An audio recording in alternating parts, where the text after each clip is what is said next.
हिंदी दर्शन में आपका स्वागत है। हम डॉक्टर विश्वनाथ त्रिपाठी की पुस्तक हिंदी साहित्य का सरल इतिहास का अध्ययन कर रहे हैं और आज की कक्षा में हम स्वतंत्रोत्तर हिंदी कहानी पर बात करेंगे कि स्वतंत्रता के पश्चात किस प्रकार की कहानी लिखी जाने लगी, उसकी विषय वस्तु क्या रही, उसके पात्र और चरित्र किस प्रकार से हमारे सामने आए और जो लेखक हैं उन्होंने किस प्रकार की विषय वस्तु को केंद्र में रख करके अपनी कहानी को लिखा।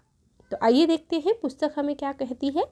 इस कालखंड का सामान्य परिचय देते हुए कहा जा चुका है कि स्वाधीन भारत के सुदूर क्षेत्रों में निर्माण कार्य, आम चुनाव, राजनीतिक अधिकारों के प्रति चेतना जगाने एवं शिक्षा का प्रसार होने से इन क्षेत्रों का संबंध नगरों से अभूतपूर्व और तौर पर जुड़ा। अर्थात जो इस समय की जो कहानी है उसमें जो राजनीतिक अधिकारों के प्रति चेतना है और शिक्षा की बात की गई, जिससे आंचलिक साहित्य सामने आया। साथ ही साथ स्त्री शिक्षा का व्यापक प्रचार होने और नौकरियां पाने से परिवार में अपनी स्थिति बदली। अर्थात जो आंचलिक साहित्य है, स्त्री शिक्षा और नौकरियों को लेकर जो पारिवारिक स्थिति है उसकी जो विषय वस्तु है वह कहानी की वह रही। नगरों, महानगरों में औद्योगिक विकास होने से सामूहिक जीवन का महत्व सामने आया। व्यक्ति का मनोजगत कहीं अधिक जटिल हो गया। हिंदी कहानियों पर इन सब का दबाव पड़ा। इससे वस्तु संवेदना के साथ कहानी का रूप विधान भी बदला। अर्थात वस्तु संवेदना के साथ कहानी का रूप विधान भी बदला। 1955 के आसपास की बात अगर हम करें तो नई कहानी आंदोलन चलने का, कहानी आंदोलन के प्रवर्तित और प्रतिष्ठित करने में नई कहानी के जो संपादक हैं, ध्यान रखेंगे नई कहानी के संपादक भैरव प्रसाद गुप्त। महत्वपूर्ण तथ्य है कि महत्वपूर्ण भूमिका इन्होंने निभाई थी। किसने निभाई थी? नई कहानी के संपादक भैरव प्रसाद गुप्त ने जो नई कहानी आंदोलन है उसको प्रवर्तित और प्रतिष्ठित करने की महत्वपूर्ण भूमिका निभाई थी। नई कहानियों के माध्यम से उन्होंने हिंदी को अनेक प्रतिभाशाली कहानीकार दिए हैं। नई कहानी के आंदोलन ने स्वतंत्रोत्तर स्थितियों के दबाव से पैदा होने वाली मानसिकता की जटिलता को अपनी संवेदना में समेट लिया। इसलिए नई कहानी की वस्तु संवेदना के अनेक पक्ष हैं। उन सभी को सामूहिक तौर पर नई कहानी की वस्तुगत विशेषताओं में गिना जाता है। आंचलिकता विशेषताओं में कौन कौन सी विशेषताएं आएंगी? आंचलिकता, नए पारिवारिक संबंध, भ्रष्टाचार, व्यंग्य विडंबना आदि जो विशेषताएं हैं इनको ध्यान रखेंगे आप, क्योंकि सत्य असत्य वाले कथनों में इस प्रकार के प्रश्न बनाकर आपसे पूछे जा सकते हैं। आदि नई कहानी की संवेदना का निर्माण करते हैं। आंचलिक कहानियों से तात्पर्य उन कहानियों से है जिनमें किसी क्षेत्र के वातावरण की विशेषता को ही रेखांकित करना कहानीकार का उद्देश्य होता है। अर्थात अंचल विशेष की जो विशेषताएं हैं उनको रेखांकित करते हुए कहानीकार अपनी कहानी का जो कथा है वह बुनता है। इस दृष्टि से आंचलिकता को ग्राम कहानी से अलग किया जा सकता है। ग्रामीण जीवन की कहानियों में देहाती वातावरण हो सकता है, किंतु वातावरण का चित्रण अपने आप में उद्देश्य नहीं होता। अर्थात जो ग्राम कहानी है वो आंचलिक कहानी है, उन्हें हम अलग अलग करके देख सकते हैं। वे ग्रामीण जीवन की कोई चारित्रिक या सामाजिक समस्याओं को सामने लाएंगी और आंचलिक कहानीकार समस्या को लाएगा तो भी ऐसे ढंग से नहीं लाएगा। किस प्रकार से? जैसे जो ग्राम कहानी होती है उसकी बात कर रहे हैं। तुलनात्मक अध्ययन आंचलिक और ग्रामीण कहानी का वही कहानी का मुख्य विषय बन जाए। जो हो, स्वाधीनता के कुछ वर्षों बाद ही ग्रामीण जीवन को लेकर लिखी गई कहानियों का दौर चला। ऐसी स्थितियां और चरित्र जो सर्वदा के लिए लुप्त हो रहे हैं या अपनी ग्रामीण विचित्रता के कारण असामान्य है, चित्रित होने लगे। शिव प्रसाद सिंह की दादी माँ महत्वपूर्ण कहानियाँ हैं। शिव प्रसाद सिंह की दादी माँ, मार्कंडे की गुलरा के बाबा। कई बार ये जो कहानियाँ हैं महत्वपूर्ण कहानियाँ, ये मिलान कीजिए वाले प्रश्नों में आपसे देकर पूछा जा सकता है कि शिव प्रसाद सिंह की दादी माँ कहानी, मार्कंडे की गुलरा के बाबा कहानी ऐसे ही चरित्र प्रधान ग्रामीण कहानियाँ हैं। या यूँ भी पूछा जा सकता है कि मार्कंडे की गुलरा के बाबा कहानी किस प्रकार की कहानी है, तो एक चरित्र प्रधान ग्रामीण कहानी इसे हम कहेंगे। और शिव प्रसाद सिंह की दादी माँ भी चरित्र प्रधान ग्रामीण कहानी है। आंचलिकता की चर्चा वस्तुतः रेणु के उपन्यास मेला आंचल से शुरू हुई। रेणु की कहानियों में पात्रों की चेष्टाएं, भाषा आदि क्षेत्रीय वातावरण में घुली मिली होती है। इंद्रिय बोध, लोक कथा, लोक धुनी रेणु की कहानियों के विशिष्ट उपादान हैं। रेणु की कहानियों के विशिष्ट उपादान क्या हैं? इंद्रिय बोध, लोक कथा और लोक धुनें। अपनी सर्वाधिक प्रसिद्ध कहानी तीसरी कसम, रेणु की जो प्रसिद्ध कहानी है वह है तीसरी कसम में 40 वर्षीय ग्रामीण गाड़ीवान हीरामन और नर्तकी हीराबाई के परस्पर आकर्षण की कथा के आधार पर रेणु ने कहानीकार के रूप में मौलिक प्रतिभा का परिचय दिया है। ये कहानी शायद आप सब लोगों ने पढ़ भी रखी है कि इसमें हीरामन और हीराबाई की कहानी को किस प्रकार से प्रस्तुत किया गया है। भारतीय समाज, विशेषतः सवर्ण समाज में नारी की स्थिति दयनीय रही है। स्वाधीन भारत में शिक्षित और नौकरी प्राप्त नारियां भी कहानियों के पात्र बनने लगी। पहले की कहानियों में पत्नी या प्रेमिका ज़्यादा व्याकुल होती थी, प्रेमी या पति उपेक्षा दिखाता था या कहीं और अनुरक्त हो जाता था। पत्नी या प्रेमिका को अधिकतर उस पर रिझी हुई या प्रेम मग्न ही दिखाया जाता था। मोहन राकेश की कहानी एक और जिंदगी में नायक उद्विग्न है, उसे पाठक की सहानुभूति की तलाश है। कारण यह है कि पत्नी उसकी उपेक्षा करती है, अर्थात जो स्त्री पुरुष संबंध है वो किस प्रकार से बदल रहे हैं वो कहानियों के माध्यम से यहाँ बताया जा रहा है। पत्नी नौकरी करती है और आर्थिक तौर पर स्वतंत्र है। नर नारी के प्रेम की अवधारणा में जो उदारता कहानियों में दिखाई पड़ती है उसका कारण कहीं न कहीं नारी का आर्थिक रूप से स्वतंत्र होना और शिक्षित होना भी है। ये महत्वपूर्ण बात है नई कहानी में और स्वतंत्रता के पश्चात जो कहानियाँ लिखी जा रही थी उसमें कि नारी जैसे ही शिक्षित और आर्थिक रूप से स्वतंत्र होने लगी, कहानी का जो कथानक है वह भी उस प्रकार से ही लिखा जाने लगा। इस दृष्टि में कमलेश्वर का राजा निर्वंशिया, रविंद्र कालिया की कहानी 9 साल छोटी पत्नी उल्लेखनीय है। स्त्री पुरुष के संबंध को लेकर एक साहसपूर्ण कहानी कृष्णा सोबती की मित्रों मरजानी है। बहुत महत्वपूर्ण कहानी है। बदलते हुए पारिवारिक संबंधों के साथ मध्यम वर्गीय व्यक्ति अनजाने ही क्रमशः अपनी मानवीय संवेदना खो बैठता है। इसे राजेंद्र यादव ने टूटना जैसी कहानी में व्यक्त की है। टूटना कहानी तो आपके पाठ्यक्रम में लगी रहती है लगभग, तो ये आपने पढ़ी भी होगी। आधुनिक जीवन में हमारे परंपरागत मूल्य कितनी आसानी से टूट जाते हैं, इसे सानी ने इमारत ढहाने वाले कहानी में दिखाया है।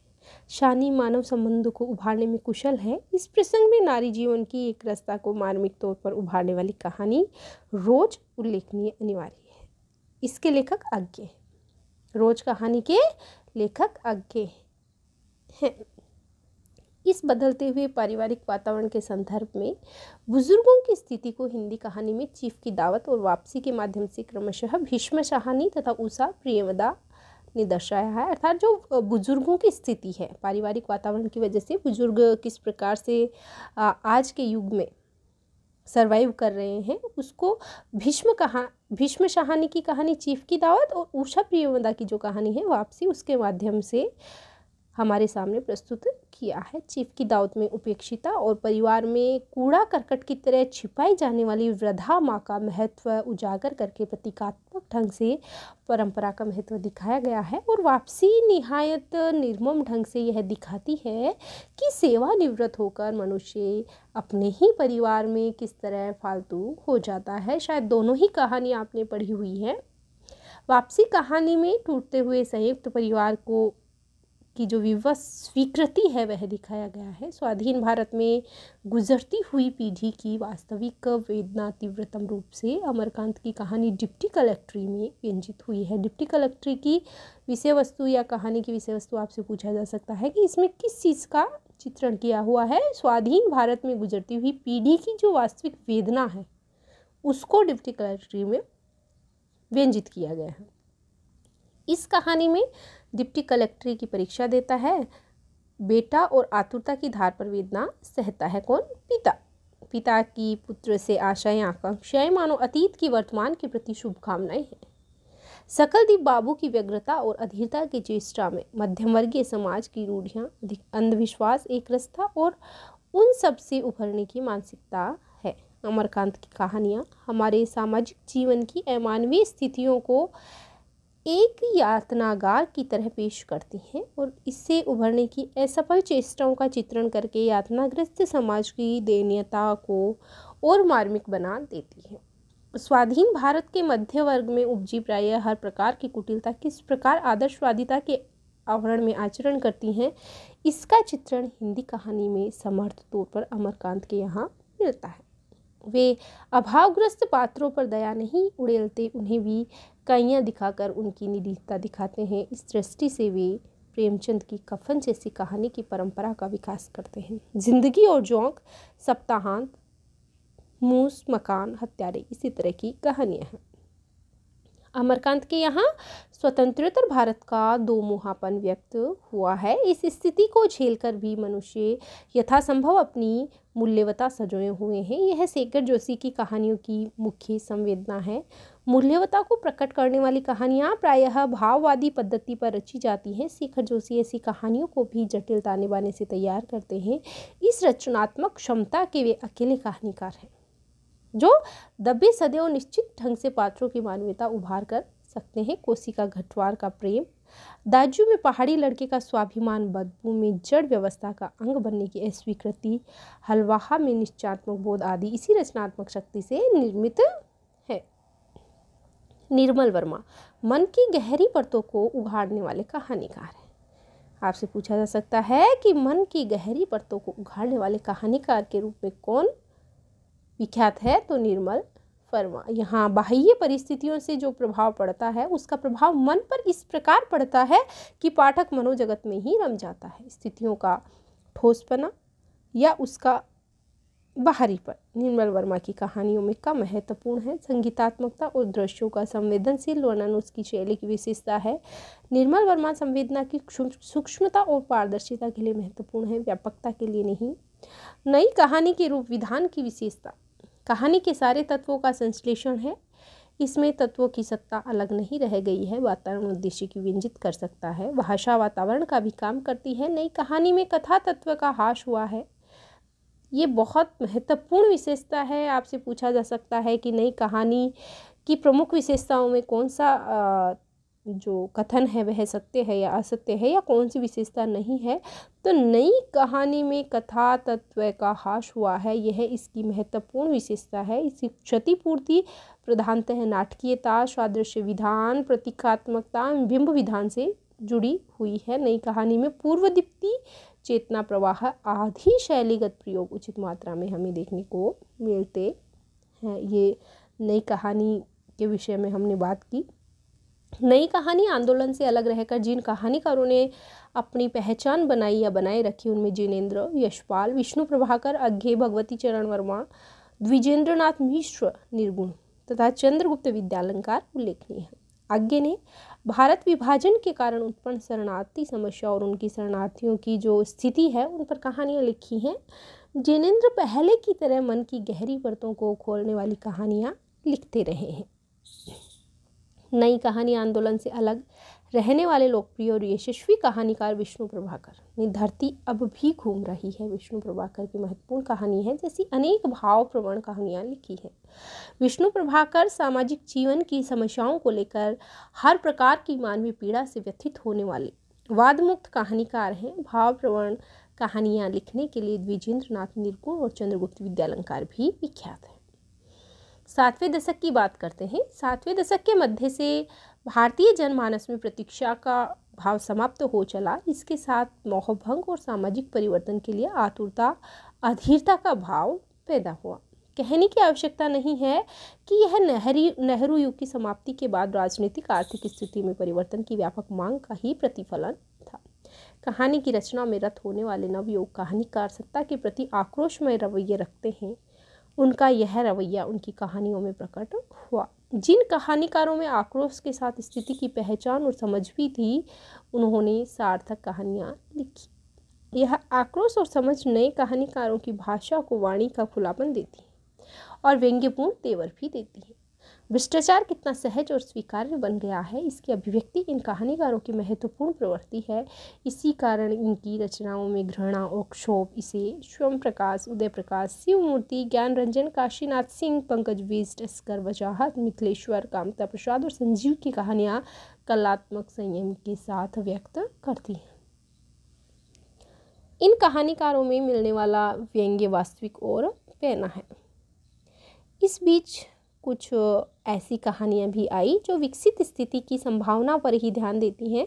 मधुकर सिंह की एक कहानी लहू पुकारे आदमी में दिखाया गया है कि गरीब सवर्ण और गरीब अवर्ण वस्तुतः समान होते हैं और इसी प्रकार अमीर सवर्ण और अमीर अवर्ण भी।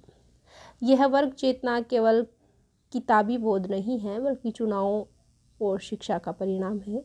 अब्दुल बिस्मिल्लाह की कहानी सुलह में एक असहाय ग्रामीण पात्र पुलिस और उच्च वर्ग की मिलीभगत पहचान कर सुलह अपने ढंग से यानी जालिम को पीट कर करता है। ओम प्रकाश वाल्मीकि ने दलित जीवन की पठनीय कहानियाँ लिखी हैं।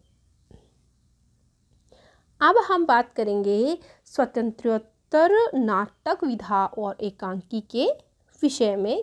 किस प्रकार की परिवर्तन नाटक और एकांकी में आए, इस प्रकार की विषय वस्तु को आधार बनाकर नाटक और एकांकी लिखे जा रहे थे।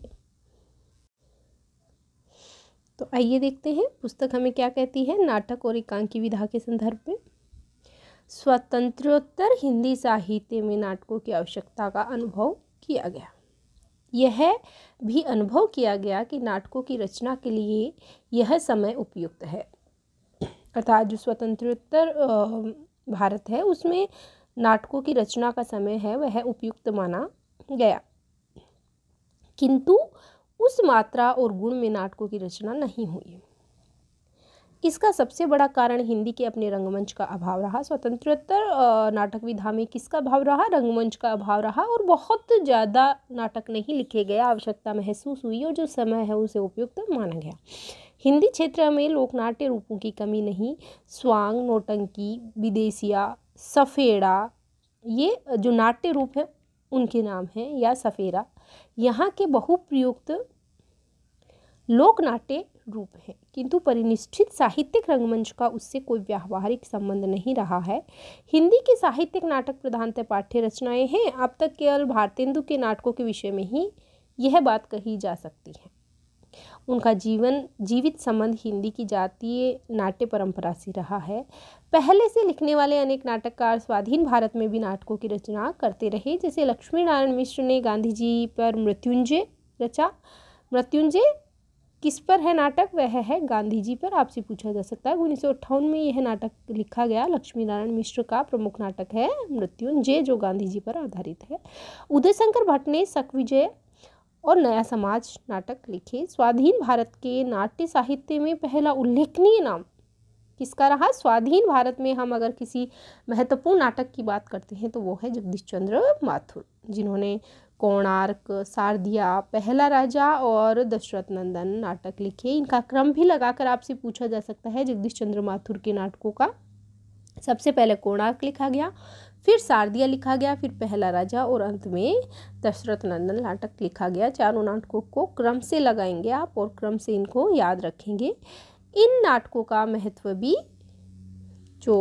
भी विषय वस्तु की दृष्टि से अधिक है, अभिनेता या रंगमंचयता की दृष्टि से अपेक्षाकृत कम है। अर्थात इसका जो महत्व है ये विषय वस्तु को लेकर अधिक रहा है, रंगमंचयता की दृष्टि से इतने महत्वपूर्ण ये नाटक नहीं है। इसमें सर्वाधिक प्रसिद्ध नाटक है कोणार्क, जिसमें कलाकार के संघर्ष की समस्या को प्रस्तुत किया गया है। इसकी विषय वस्तु आपसे पूछी जा सकती है कि कलाकार के संघर्ष की समस्या को जगदीश चंद्र माथुर के किस नाटक में प्रस्तुत किया गया है? कोणार्क में, जो इनका सबसे महत्वपूर्ण नाटक है। गीति नाट्यों की परंपरा में धर्मवीर भारती का अंधा युग, इसका जो वर्ष है वो भी आप ध्यान में रखेंगे। 1955 कई बार पूछा जाता है। धर्मवीर भारती का अंधा युग निसंदेह स्वतंत्रोत्तर हिंदी साहित्य की महत्वपूर्ण रचना है। इसके अभिनेता भी पुष्ट है। महाभारत के अंतिम अंश को कौशल के साथ द्वितीय विश्व युद्ध के साथ जोड़ा गया है, लेकिन इसमें युद्ध की समस्या कम है। अस्तित्ववादी जीवन दर्शन का प्रतिपादन अधिक है। इसके रूपात्मक ढांचे पर ग्रीक नाटकों का प्रभाव स्पष्ट हुआ है। दूसरा उल्लेखनीय गीति नाट्य है दुष्यंत कुमार का एक कंठ विश्वपाई। इसका भी समय आप याद रखेंगे 1963 ईस्वी। इनको बहुत बार क्रम से लगाया जाता है, अंधा युग, एक कंठ विश्वपाई, और आगे मोहन राकेश के एक दो नाटकों को लेकर आपसे क्रम से लगवा लिया जाएगा, इसलिए इनका वर्ष भी ध्यान रखेंगे और क्रम से भी इनको आप ध्यान में रखेंगे। मोहन राकेश अब तक स्वाधीन भारत के सबसे सफल हिंदी नाट्यकार रहे हैं, अर्थात जो महत्वपूर्ण है और जो प्रथम है वो जगदीश चंद्र माथुर हैं। अगर बात करें हम सफल नाट्यकार की तो वो कौन है? मोहन राकेश। उन्होंने ऐतिहासिक कथानक पर आधारित अपनी नाट्य कृतियों को समकालीन बोध से कुशलतापूर्वक संयुक्त किया। आषाढ़ का एक दिन 1958 में इनके नाटकों को भी क्रम से लगवाया जाता है। कालिदास पर आधारित है। इसकी विषय वस्तु की मूल सामग्री कालिदास की रचनाओं में जुटाई गई है। इसमें रचनाकार और राजसत्ता के जटिल संबंध को दर्शाया गया है और इसमें रचनाकार की निजी और रचनात्मक नैतिकता भी अप्रभावित नहीं रहती है।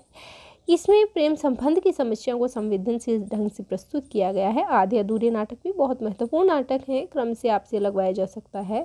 स्वतंत्रोत्तर भारत का पहला हिंदी नाटक है जिसमें टूटते हुए पारिवारिक मूल्यों को यथार्थवादी ढंग से प्रस्तुत किया गया है। प्रश्न बनाकर पूछा जा सकता है कि स्वतंत्रोत्तर भारत का वह पहला नाटक कौन सा है जिसमें टूटते हुए पारिवारिक मूल्यों को यथार्थवादी ढंग से प्रस्तुत किया गया है? तो आधे अधूरे ऐसा नाटक है।